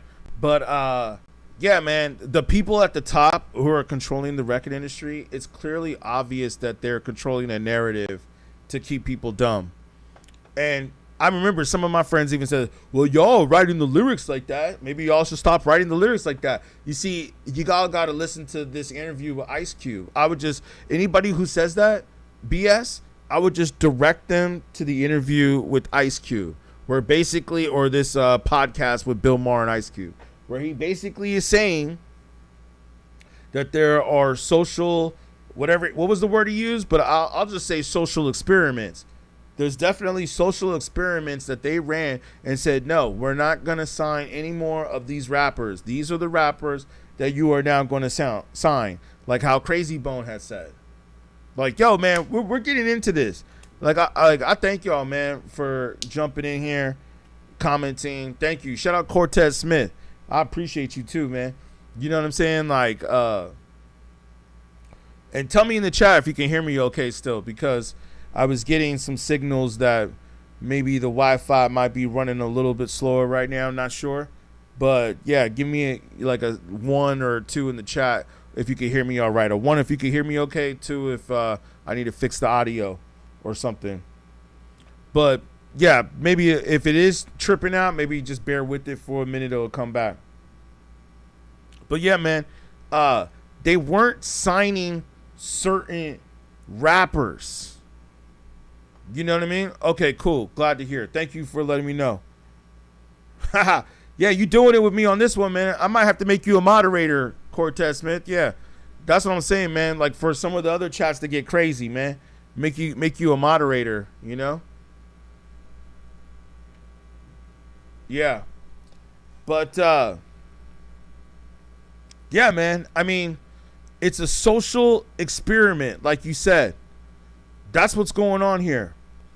And social engineering, social experiment. Exactly. But that's the whole point I'm making, man, is that basically they're controlling which rappers become famous. Like you said, like Megan Thee Stallion. Like, come on, man. Megan Thee Stallion is trash. She is trash. Like, such trash, yo. Like, she had one song that was like, it was all right. The Bad and Bougie, Ratchet, Badgy, Bougie. Bad, big. Okay, I mean, just the same old ABC generic shit. Like, oh my ninjas, it's just like, it's so ignorant and stupid. But I get it. That's how you have to make music these days, is you have to be really dumb. Like, but you see people say like, oh, make it really easy to understand, because that is what we have trained in society. We have gone to train society to make it really easy to understand. We don't want it to be too complex. We don't want it to be too difficult. Right? We want it easy to understand. Hence, this is what brings me back to the COINTELPRO. It's what brings me back to it, man. They've made people dumb. It's like we were saying on the stream the other night about Lupe Fiasco, the Dumb It Down. That's what they've done, man. They have officially dumbed it down. That's where it's at now. Man. And it's almost like they've dumbed down the music industry so much and have been doing it for so long that not only have they dumbed down the rappers that are now thinking that that's cool, like, oh, well, if I want a record deal, I got to sound like this. I mean, you have rappers now that are in jail that are just like, oh, man, like, what happened? Like, they didn't think that was gonna happen. Industry so much. Oh, well, if I want a record deal, I gotta sound like this. I just want to make sure. I mean, you have rappers now that are in jail that are just like, oh, we gotta make sure that Facebook is playing all right. I'm also streaming on some other platforms. Want to make sure that you guys hear me loud and clear on Facebook and all that. Yeah, man. They want to keep people dumb. It's clear. And like I said earlier, man, going back to the BET Awards, like the degeneracy of that. I mean, it wasn't as bad as others I've seen. I've seen others that were a lot worse. But, man, I got to tell you, like, that was definitely not the best rappers that are in the game. Definitely not, man.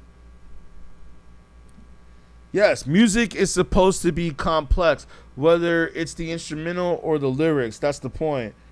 And the government understands that. This is why they dumbed it down on purpose. Yeah, they dumbed it down on purpose to make people stupid. It's also just like how a lot of the music talks about just sex and drugs, and just kind of like how rock and roll, how we used to say about rock and roll, right? But look at what they did to rock music. If you look at what they did to rock music, they're doing the same exact thing to hip hop. It's starting to happen. Yeah, man. It's getting pretty crazy out there. It's getting pretty crazy. You know what I mean?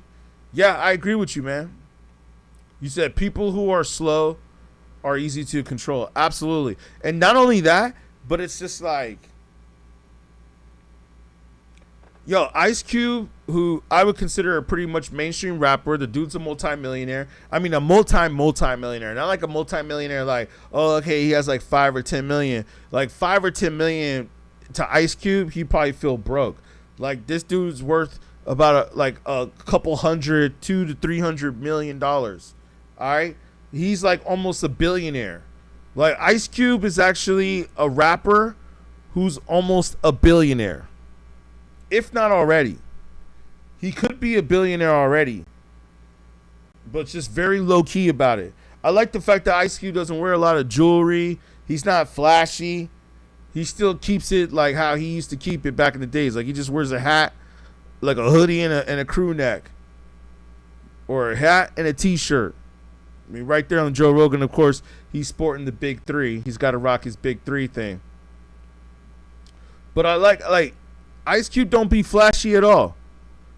He carries himself as if he don't got a lot of money. But Ice Cube is like almost a billionaire. Ice Cube's worth about like probably like half a billion. Easy. That's how he's able to do the big 3. How do you think he's doing the big 3?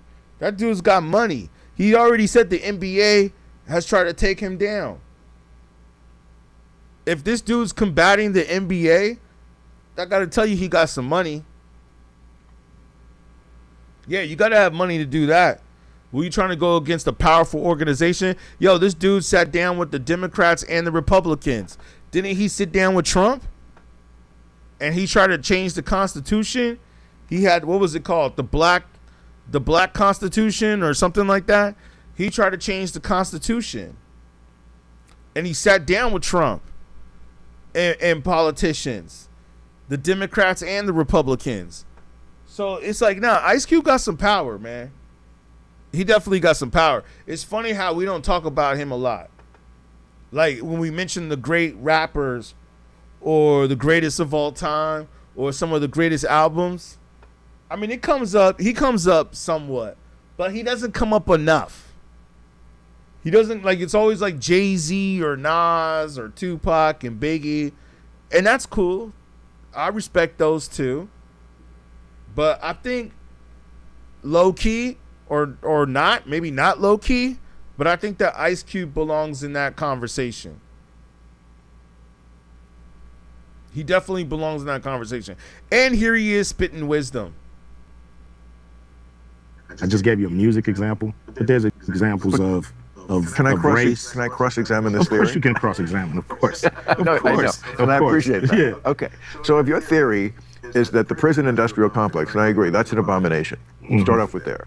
Prison I've done editorials on this on my show. Prison is one of those things that should not be in private hands. Yes. Along with healthcare, a few other things that are like, the good part of socialism. They should not be run by people for profit. I agree with that. Yes. I did not know about this connection to the music industry, that it's the exact same people. If by that you mean that the people who run the record company. Let me go back to the part that he said about the prisons, though, because that's really important. So this to me is in somewhat some social engineering going on here to make sure those prisons stay full. Now, there's a lot of dots to connect to make that happen. But I'm just giving you a broad example of how people at the top can manipulate what's going on with the people who are bickering and fighting. I just gave you a music example, but there's examples of race. Can I cross-examine this theory? Of course you can cross-examine, of course. No, I know. And I appreciate that. Yeah. Okay. So if your theory is that the prison industrial complex, and I agree, that's an abomination. We'll start off with there. Prison I've done editorials on this on my show. Prison is one of those things that should not be in private hands. Yes. Along with healthcare, a few other things that are like, the good part of socialism. They should not be run by people for profit. I agree with that. Yes. I did not know about this connection to the music industry, that it's the exact same people. If by that you mean that the people who run the record companies may have stock in prisons, private prisons, that's possible because they all have. I mean, do they actually like Monday, Tuesday go to work as a record company executive, and Wednesday through Friday go to work at the prisons? No. Okay, so if of course they're not actually running the labels. They have financial interest. They have financial interest. Okay, so if they have financial interest in the prisons, and your theory, if I'm following correctly, is that the kind of stuff in rap lyrics works as a funnel to get people inspired to do the kind of things that would get them in prison, right? Like, for example, writing a lyric, "Fuck the police." Yeah, I mean, writing a lyric, "Fuck the police," might get somebody arrested and sent to prison. That might get somebody arrested and sent to prison. That's just one example, one record that the record company did not manipulate. You know, that's pure artistry. Right. But I've seen labels. I've worked with artists. Did they manipulate you? No, I'm an independent artist. Always have been. I started off on independent labels. So how were you able to avoid this trap that so many others fell in? What did you do right? I wouldn't let an A&R asshole in my studio. Like, you're not fucking coming in here telling me how to make a record. Right. I'm come from the heart. I'm gonna do what I feel. So I never allowed an A&R to. I never had anybody A&R me, but Dr. Dre. You know. So that's pretty. I just wasn't ever going for it, and they just kind of like let me alone, do my thing. And I was on the independent label like Priority. I wasn't on a major, and majors.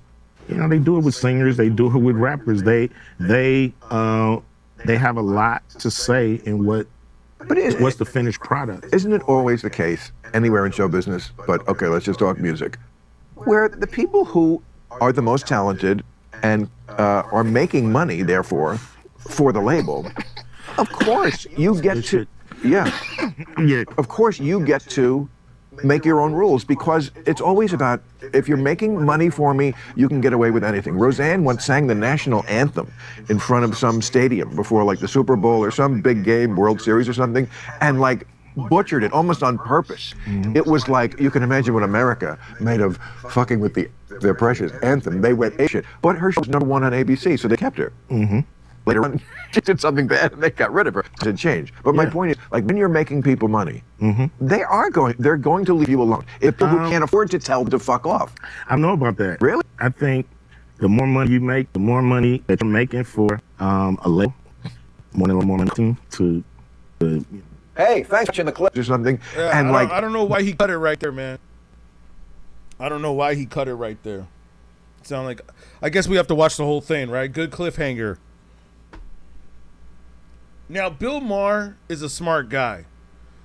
I don't know if he was asking. I mean, I've watched some of his shows. I think he's a smart guy.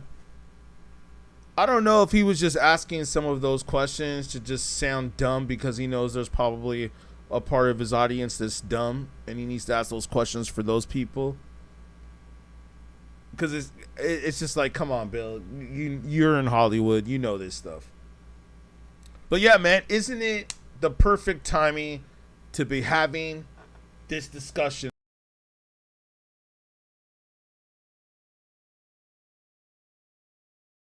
I thought that, yeah, man, today is the 4th of July. We need to have this discussion on the 4th of July. We need to have this discussion of these trash rappers, man. Where did they come from? How were they pushed? They were definitely pushed by the corporate industry, because this was the music and the degeneracy that they wanted to put out there. And the Google looks pretty cool right now with the American flag. But yeah, man. Yeah, you said Bill was playing dumb. Yeah, Bill was playing dumb to like satisfy the audience. Because, like, what do they call it? I think there's a terminology for that. It's called devil's advocate, right? He was playing devil's advocate.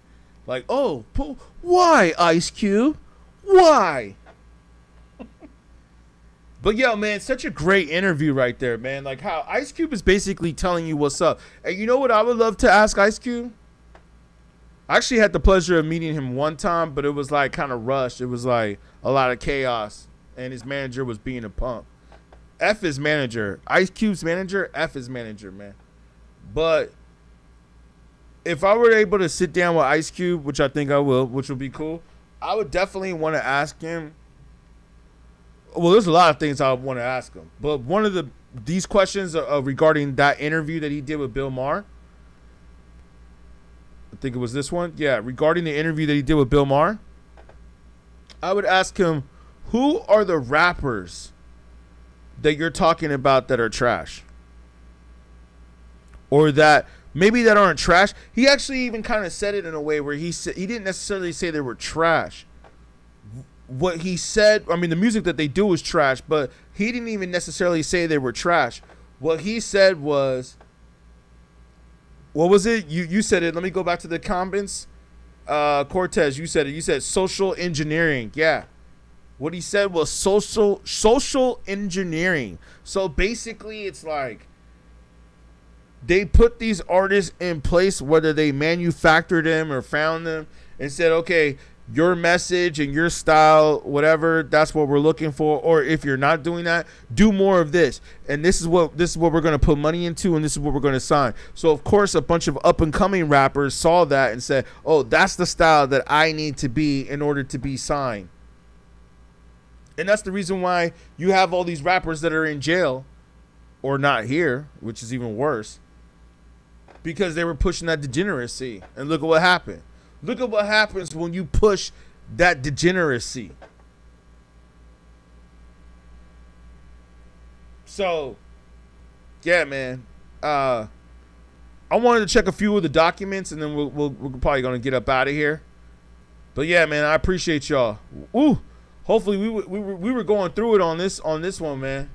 And I'm going to do more talks like this, man, because I feel like this is what's more important, man.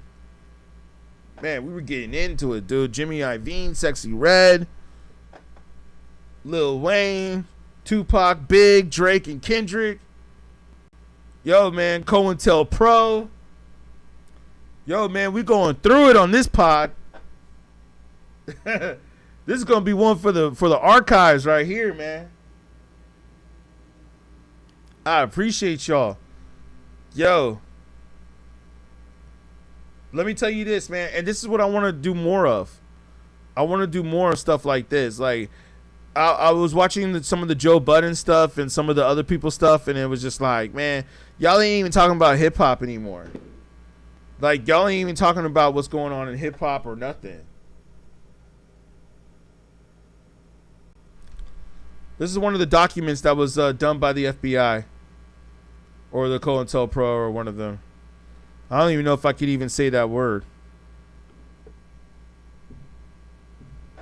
Both responsible for community and to liberals who have sympathy for militant black nationalists simply because they are Negroes. Now, who knows who this was written by? This could have been, I think this was like back in the 60s. Counterintelligence program was like the COINTELPRO. It also says black nationalist groups. These groups must be discredited in the eyes of Negro radicals, the followers. It's funny how they call it followers too, and like this is way before social media, and they call it followers already. Interesting. Well, I guess that's where we got the terminology followers or the word followers from anyway. It's like, oh, all these people are following you. But we've been having followers before. Like, there was already Instagram and TikTok and YouTube and Facebook and MySpace way before social media existed. And people already had followers.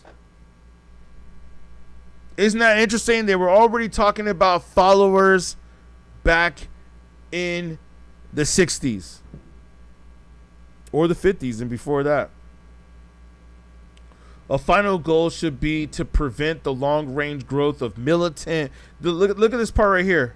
That's at the top, if you guys can see that, number 5. A final goal should be to prevent the long-range growth of militant black nationalist organizations, especially among youth. Specific tactics to prevent these groups from converting young people must be developed. Man, that's crazy.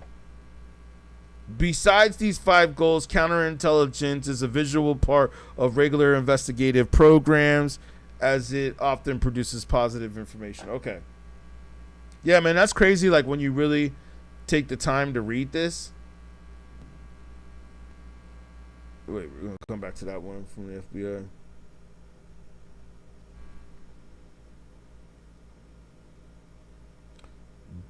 Let me check this one. Black nationalist movement in the United States. The Bureau has noted an increased established of. Okay, this is a good one right here. This is one I really want to read right here. The Bureau, as in the FBI, has noted an increase in the establishment of black extremist bookstores, which represent propaganda outlets for revolutionary and hate publications and cultural centers for extremism.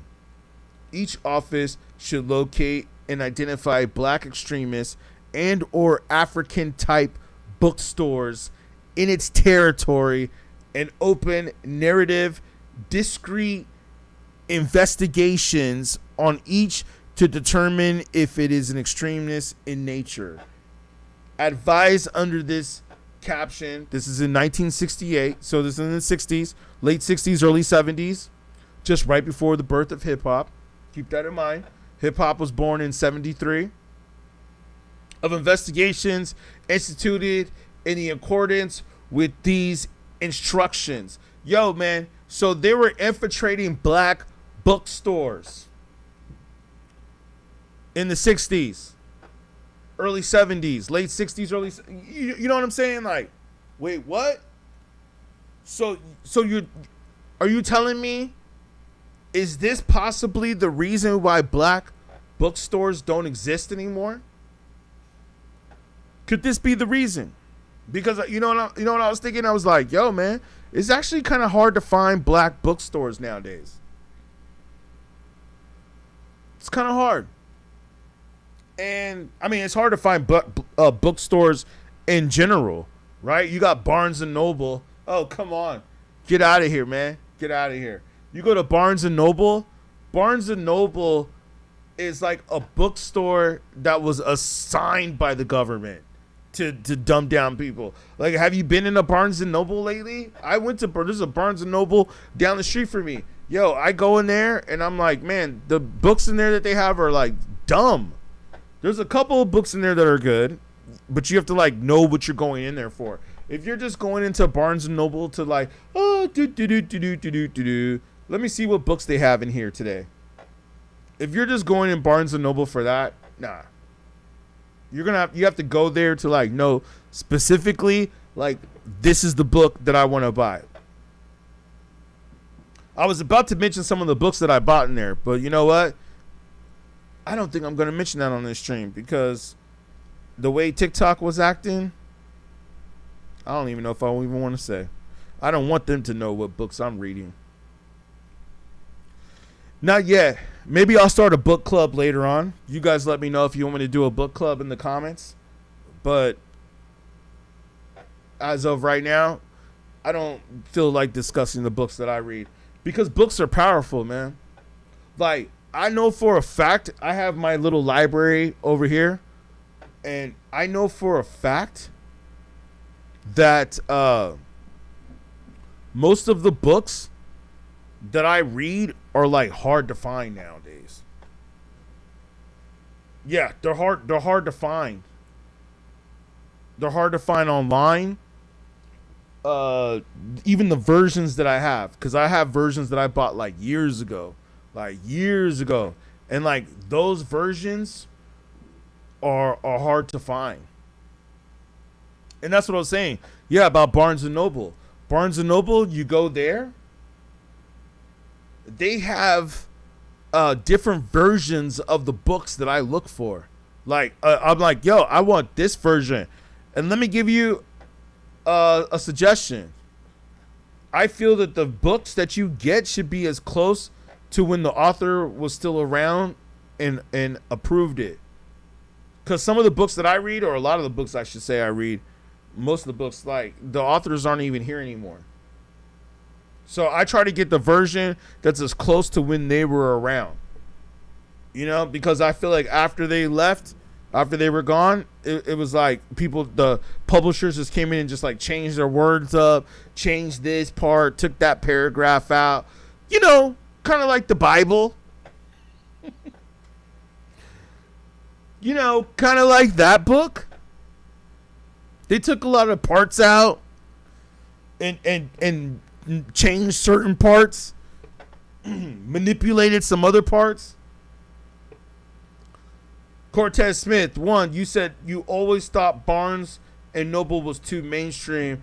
You say you don't know if they have a lot of deep books in there. No, they don't. I mean, they don't. Overall, they don't. Not like they should. Not like they should. And yeah, man, I mean, they might have a few in there, but like I said, you got to go there and you got to know exactly what it is that you're looking for. But like I said, what you see right here, or shall I say right here, what you see like right here on the screen right here with this report that I have up here, this is an official document from the FBI where they are basically saying to target black bookstores or any bookstores that could be inspiring the youth or the young and making other black militant soldiers or messiahs. They even called them messiahs, which is really interesting because that's what they called Christ too, was a messiah. But they said even messiahs or black messiahs. I think that's why they even did a movie called Black Messiah, right? Didn't they do a movie called that? Let me see.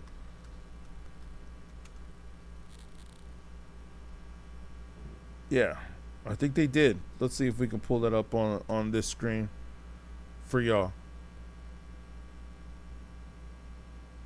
Yeah, with homeboy that was in the movie Get Out. And that's cool too because he's in a lot he's like in a lot of political movies. I noticed. Like there was another movie that he was in too. And let me see if I can pull it up right here. Where he was in what was it? Queen and Slim.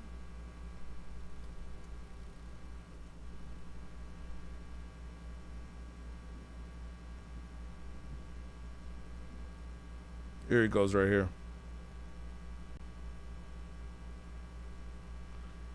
But they do pull up the original Black Messiah. But yeah, that movie right there.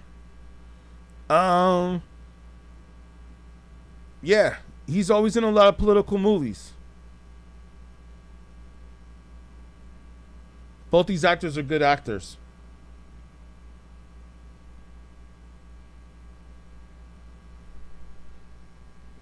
The FBI has documents of that, man.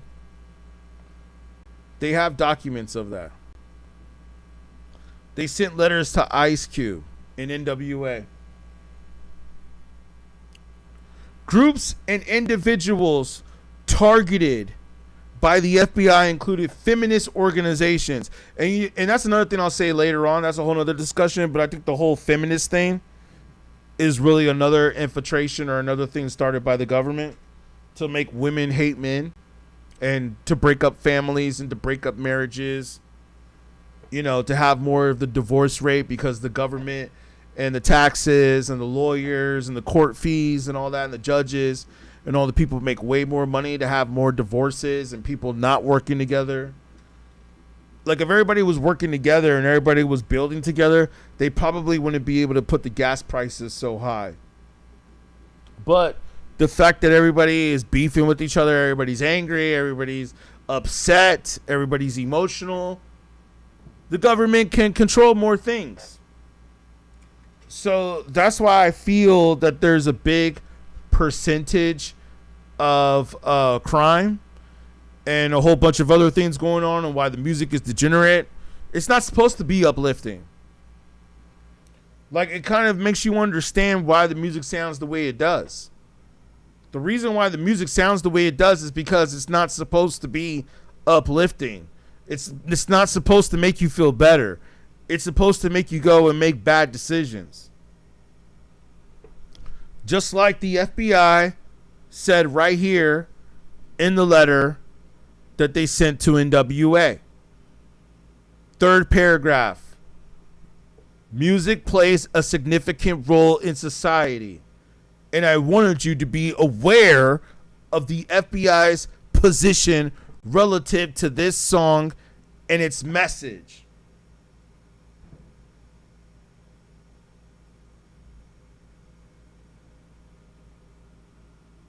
That's a very interesting, profound sentence. And a closing to the letter, if I may add. That's a very interesting statement. This is the letter that was sent to NWA. As you see right here, the song recorded by rap group NWA on their album entitled Straight Outta Compton. Yo, man.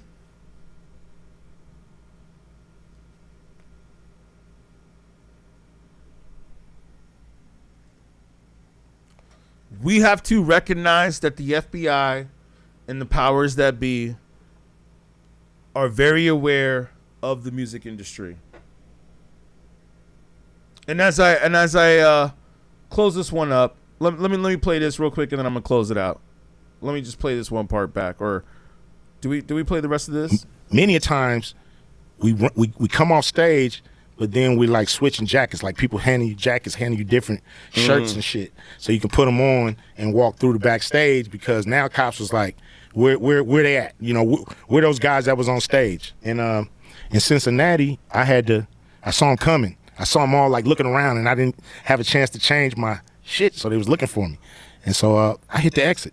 I went outside. I went outside the concert, and there was people like flowing in and out, and it was like, Q, what you doing out here? I said, man, they looking for me. He's like, I jumped in the car with them, like fans and shit. I jumped in the car with them. They drove me across the bridge. Kentucky is right across from Cincinnati. It's like, we're sitting there waiting for anybody to drive up. Nobody drove up, and they ended up driving me back to a hotel. And then you got Easy and Dre. Where the fuck was you? Where'd you go, man? We all got citations, and we got to come back here. They want us to fly back here to go to court, and they couldn't catch. They was looking for you. They couldn't catch you. I was like, man, I dip. And I'm going to dip again next show.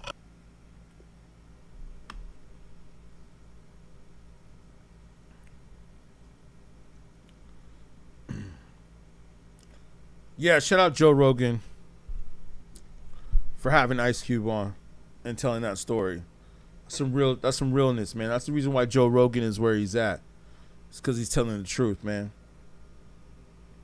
But yeah, man, in closing, right before I get out of here, and thank you, Cortez Smith, man. Hopefully you jump on the next show with us, man. I appreciate you sticking around, saying what's up, and giving the input, man. You're a real one. Like I said, man, I need people like you to be moderators, man, too, or help out with that. Because sometimes it be getting crazy up in here, and we got to, like, have people help out and check people. But, yeah, man, you said you've been saying since middle school, wow, that people couldn't understand it. Feminism is a psyop. I completely agree, man. Like, the whole female rap thing, especially, like, with Cardi B and all that, she's part of the female psyop agenda. Her, Sexy Red, all that stuff. Like, let me see if... did I still have it right here? And Jimmy Iovine could be a psyop too. Yeah, look at this. Like, she's part of, obviously, the female agenda. She's part of the female psyop agenda, and it's really interesting how she'll go off and say that she needs to fight for her freedom. Why? So you could shake your booty on stage in front of millions of people? Imagine the kids that might be in the audience thinking that that's cool. That's the other part. She got the kids in the audience probably thinking that that's cool. Don't forget, the Wu-Tang was being tracked by the FBI as well.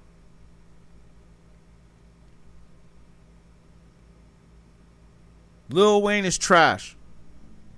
Tupac and Biggie were monitored also by the agents.